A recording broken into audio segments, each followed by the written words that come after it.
Welcome back to another Mouse Vibes video. Today's video is going to be all about Universal FanFest nights. But what is Universal FanFest nights? Gee, Mr. Spicoli, I don't know. Essentially, this is a brand new paid after-hours event coming to Universal Studios Hollywood. And at first glance, you're looking at this as, wow, another paid theme park event. But this event is much bigger than that. See, Universal Studios Hollywood is one of my favorite theme parks in the world. Not only for the 60 years it's been open as a theme park, but over 100 years of movie-making magic on the backlot. It feels like the direction of this place since the beginning has always been movie studio priority number 1 and theme park number 2. And by adding an event like this really is one step closer to Universal Studios Hollywood from being a one-day park to a full-fledged resort. Over at Universal Orlando, they have a ton of events throughout the year, like the Mardi Gras celebration. What's the name of this song?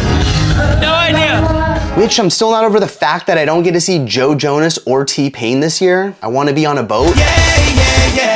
And they also have their annual summer celebration with tribute stores, parades, and don't forget the Orlando Informer nights throughout the year. There's over 25 plus rides open here with no lines, but literally it's free food the whole night. It's included in your ticket. And over in Hollywood, we do have one paid annual event every single year, Halloween Horror Nights, which seems to get bigger and bigger after each year. So maybe now is the perfect time for Universal to explore new fandoms. 1000%. I definitely agree with you on that. Universal Studios Hollywood is about to take fandom to a whole new level with its imaginative, all-new after-hours, separately ticketed event. This event is designed to transport fans and guests into an immersive, in-world experiences. Kind of think of it as if Comic-Con and Halloween Horror Nights had a baby. That's what Universal FanFest Nights is. And speaking of Halloween Horror Nights, Universal FanFest comes from the minds of the Halloween Horror Night creative team, and it's promised to deliver the same type of intensity and detail as Halloween Horror Nights. Oh my God!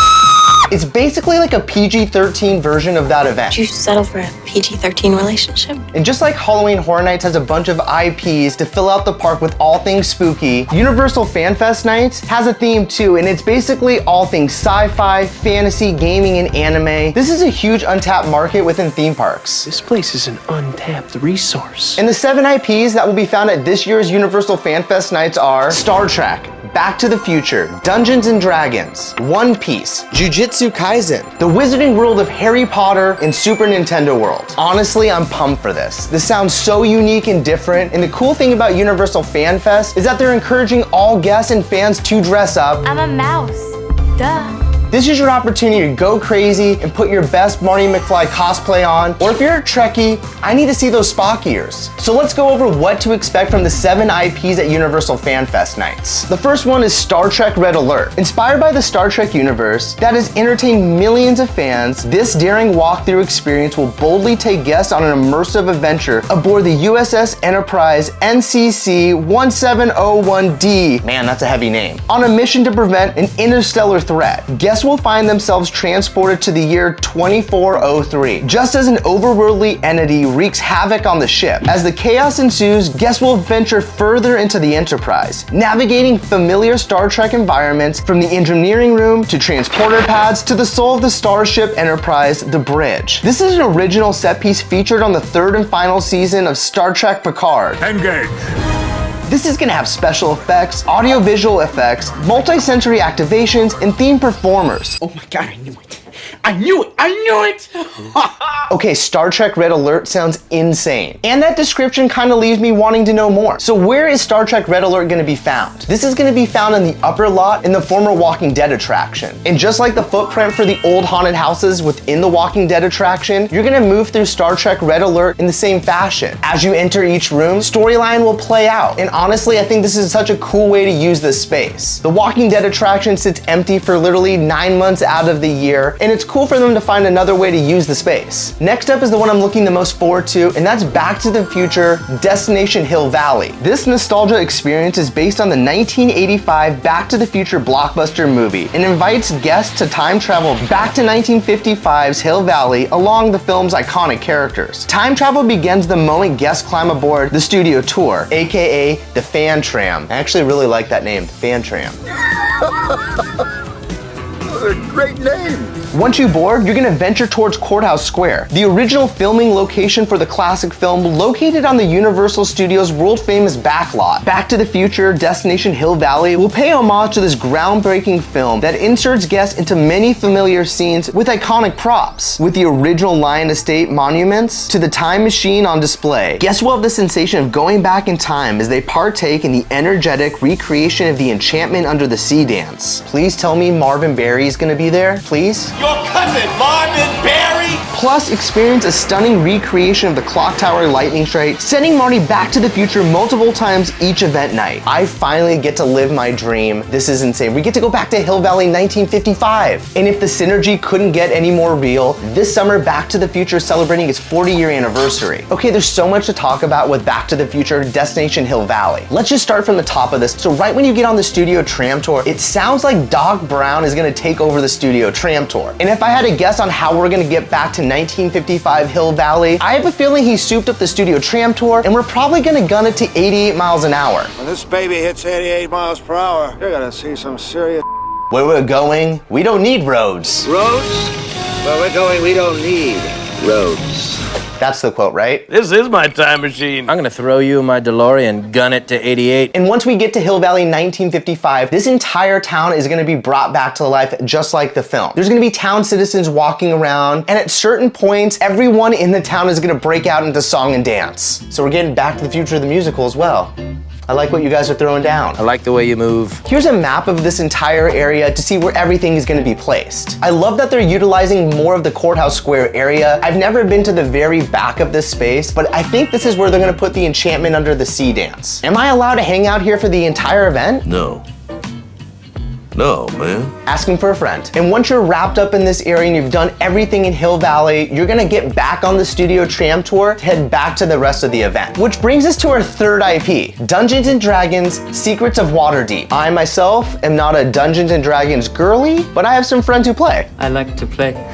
Inspired by the world's greatest role-playing game, Dungeons and Dragons, or D&D, this epic experience will welcome guests and fans to partake in a one-of-a-kind adventure and explore the fantastic world of D&D. Guests will join the Harpers, a heroic spy network, to foil a plot by the legendary beholder, Xanathar. Xanathar? If you know what it is, comment down below. Sorry. And save the city of Waterdeep. In creating this unique experience, Universal Studios Hollywood is collaborating with Jim Henson's Creature Shop to create the legendary beholder Xanathar, or Xanathar again. Sorry. That will come to life within Dungeons & Dragons Secret of Waterdeep. For over 40 years, Jim Henson's Creature Shop has been a world-renowned innovator in puppetry, animatronics, and digital animation. I love this. The fact that we're getting Dungeons & Dragons and Jim Henson's Creature Shop together to be on this project is insane. This is completely insane. And if it doesn't feel like they've put enough money into this, this is also going to be found inside Soundstage 15. Soundstage 15 is usually the home for one of the biggest IPs for Halloween Horror Nights. Last year it was home to Weekend After Hours. The year before that was Stranger Things. Yeah, Soundstage 15 is a big deal. People know me.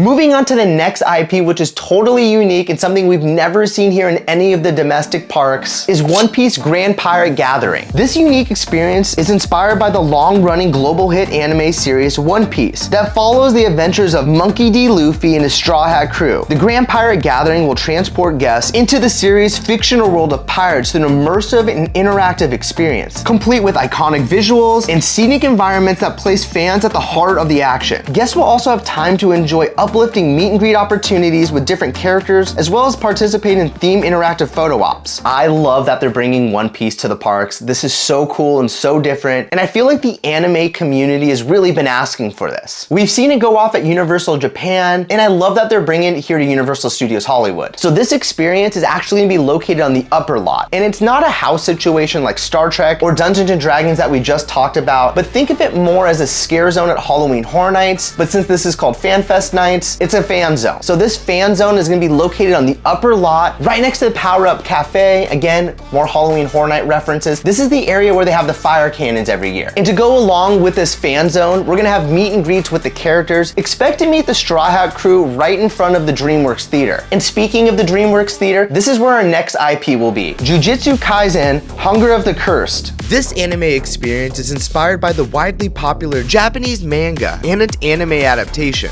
This follows follows high school student Yuji Itatori after he accidentally becomes the host of the powerful curse and joins Tokyo Jujutsu High School, an organization that fights the curses. This epic adventure will be transformed into an exciting film-based experience, which first debuted at Universal Studios Japan. Again, they're bringing all the good stuff from Universal Japan here. I cannot wait. And the fact that it's an entertainment offering also checks off a few boxes. So yes, we have a new entertainment offering that's unique to the event. And also, how do we get more stuff to take up the DreamWorks theater? The next IP is going to be just around the corner in the wizarding world of Harry Potter. Potter. Guests and fans will have a chance to further engage in theme park's immersive land with all new magical creature interactions, including the opportunity to meet the Niffler, a baby dragon, and the Grand Acme. The centerpiece of this experience will feature the visual spectacular Hogwarts Always light projection show designed to take guests on a whimsical journey through a school year at Hogwarts. This is the brand new light show that was featured this last summer at Universal Orlando, and I love that they're finally bringing it here to Hollywood. If you guys aren't familiar with what this show is, it's basically a celebration of the 4 houses that can be found at Hogwarts. And what makes this different than any other light show is the ending changes and a different house will win every single time. So roughly you can see 4 different versions of the show. And finally, us Hufflepuffs get some love in the park. Hufflepuff! Right, Cedric? The Hogwarts champion,